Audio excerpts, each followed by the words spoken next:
ಭಾರತೀಯ ಜನತಾ ಪಕ್ಷ ಅಂತಂದ್ರೆ ಅದು ಮೈನಾರಿಟಿ ವಿರೋಧಿ ಆಂಟಿ ಮೈನಾರಿಟಿ ಪಕ್ಷ ಒಂದು ಲೇಬಲ್ ಇದೆ. ಅಂತಹ ಸಂದರ್ಭದಲ್ಲಿ ಇಂಥದ್ದೊಂದು ಬದಲಾವಣೆ ಇದೆಯಲ್ಲ, ನನಗನ್ಸುತ್ತೆ ಭಾರತೀಯ ಜನತಾ ಪಕ್ಷನೂ ತನ್ನ ಧೋರಣೆಯಲ್ಲಿ ಬದಲಾವಣೆ ಮಾಡ್ಕೋಬೇಕು. ಈ ತ್ರಿಬಲ್ ತಲಾಖನ್ನು ಕೊಡೋದು ಅಷ್ಟೇ ಅಲ್ಲ, ಮುಸ್ಲಿಮರನ್ನು ತನ್ನ ಜೊತೆಯಲ್ಲಿ ಅಂದರೆ ಮುಖ್ಯವಾಹಿನಿಯಲ್ಲಿ ಕರ್ಕೊಂಡು ಹೋಗುವಂತಹ ಪ್ರಯತ್ನವನ್ನು ಮಾಡ್ತಾ ಹೋದರೆ ಪ್ರಾಯಶಃ ಅವರಲ್ಲಿ ಬದಲಾವಣೆಗಳಾಗುವ ಸಾಧ್ಯತೆಗಳಿದೆ. ಈಗ ನೋಡಿ, ಅನೇಕ ಕಾರ್ಯಕ್ರಮಗಳು, ಈಗ ಉಜ್ವಲ ಕಾರ್ಯಕ್ರಮ, ಗ್ಯಾಸನ್ನು ಕೊಡೋದಿದೆಯಲ್ಲ, ಅದು ಗ್ಯಾಸನ್ನು ಕೊಡೋದು ಬರೀ ಹಿಂದೂಗಳು ಕೊಡೋದಿಲ್ಲ, ಅದು ಮುಸ್ಲಿಮರಿಗೂ ಲಾಭ ಆಗಿದೆ. ಮುಸ್ಲಿಮರಿಗೂ ಲಾಭ ಆಗಿದೆ ಅಂದಾಗ ಅದು ಮುಸ್ಲಿಂ ಮಹಿಳೆಯರಿಗೂ ಗ್ಯಾಸ್ ಅಂತೂ ದೊಡ್ಡ ಪ್ರಮಾಣದಲ್ಲಿ ಮುಸ್ಲಿಂ ಮಹಿಳೆಯರಿಗೆ ಅನುಕೂಲ ಆಗಿರುತ್ತೆ.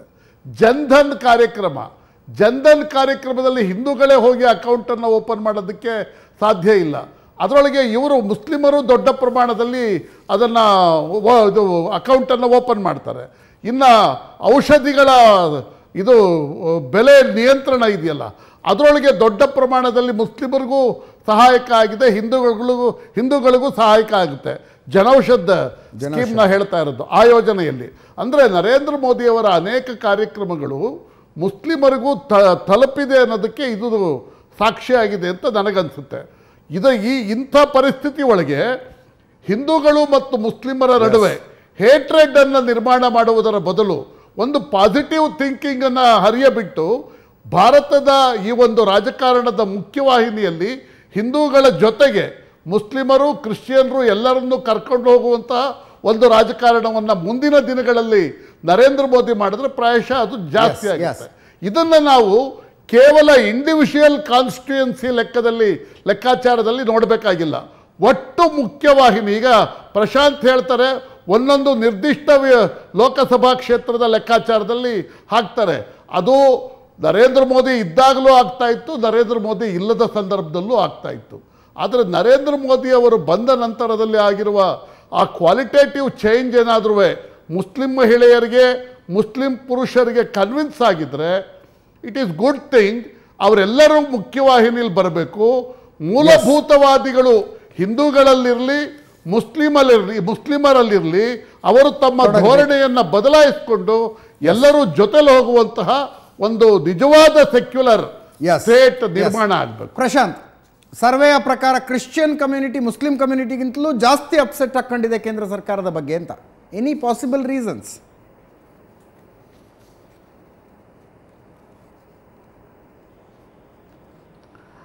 ಅಜಿತ್, ಎಲ್ಲ ಕಡೆ ಆ ರೀತಿ ಇದೆ ಅಂತ ನನಗನ್ಸಲ್ಲ. ಈಗ ಗೋವಾದಲ್ಲಿ ಕರ್ನಾಟಕದ ಮಟ್ಟಿಗೆ ಸರ್ವೆ ಇದು. ಕ್ರಿಶ್ಚಿಯನ್ ಕಮ್ಯುನಿಟಿ ಬಿಜೆಪಿಯ ಸರ್ಕಾರ ರಚನೆ ಮಾಡುವಲ್ಲಿ ಕ್ಯಾಥಲಿಕ್ ಕ್ರಿಶ್ಚಿಯನ್ಸ್ ದೊಡ್ಡ ರೋಲನ್ನು ಪ್ಲೇ ಮಾಡಿದ್ದಾರೆ.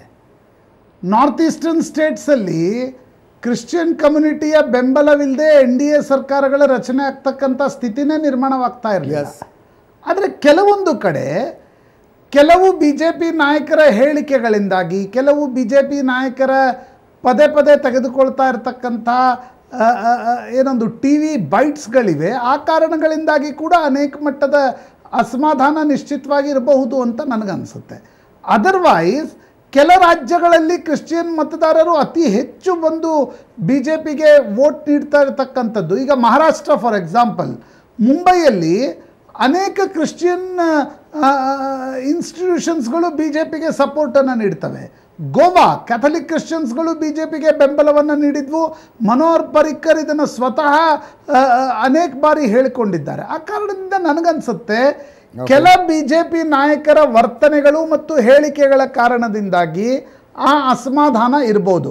ಫಾರ್ ಎಕ್ಸಾಂಪಲ್ ಅನಂತ್ ಕುಮಾರ್ ಹೆಗಡೆ ಚುನಾವಣೆಗೆ ಬಂದಾಗ ಹೇಳ್ತಾರೆ, ನನಗೆ ಅಲ್ಪಸಂಖ್ಯಾತರ ಮತಗಳೇ ಬೇಡ ಅಂತಕ್ಕಂಥದ್ದನ್ನು ಬಹಿರಂಗವಾಗಿ ಹೇಳ್ತಾರೆ. ಅದಕ್ಕೆ ನಿಶ್ಚಿತವಾಗಿ ಅಲ್ಪಸಂಖ್ಯಾತರಲ್ಲೂ ಕೂಡ ಆ ಮಟ್ಟದ ರಿಯಾಕ್ಷನ್ ಇರುತ್ತೆ ಅಂತ ನನಗನ್ಸುತ್ತೆ.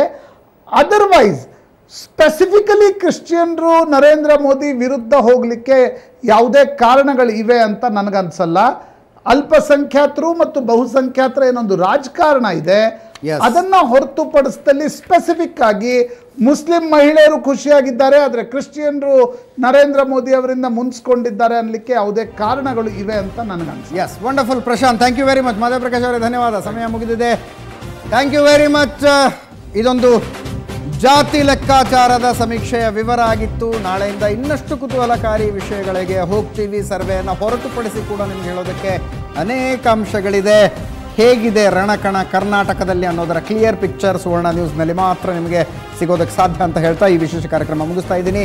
ನೇರ ದಿಟ್ಟ ನಿರಂತರ ಸುದ್ದಿಗಾಗಿ ನೋಡ್ತಾ ಇರಿ ಸುವರ್ಣ ನ್ಯೂಸ್.